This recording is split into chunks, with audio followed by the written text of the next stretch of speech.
In other news now, Rupert Murdoch has arrived in London to be greeted by a political storm over the phone hacking scandal. The last edition of the News of the World has hit the streets, but it's done nothing to calm the crisis. Britain's Labor leader is now calling on Mr Murdoch to abandon his bid to take control of Britain's satellite TV service, B-Sky B. Dozens of people have died when a packed passenger train derailed in northern India. Up to 100 others were injured in the accident. India's Prime Minister says he's shocked by the loss of life and has ordered an investigation into what caused the derailment. Australia's Deputy Foreign Affairs and Trade Secretary has met Libyan rebel leaders in Benghazi. Paul Gibson is the first senior government official to visit Libya since the uprising began in February. Australia has already recognised the rebel council as the country's legitimate government.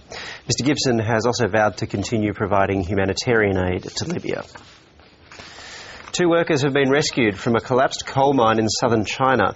The men had been trapped underground for more than a week and were discovered in a ventilation shaft that had filled with sludge. 8 miners died in the collapse. 12 other workers are still missing. The Syrian government has begun talks with its opponents in a bid to stop continuing protests. The 2-day meeting will discuss a range of political reforms, but many opposition leaders and protest organisers are refusing to attend. They say they won't negotiate with the government until it stops killing civilians.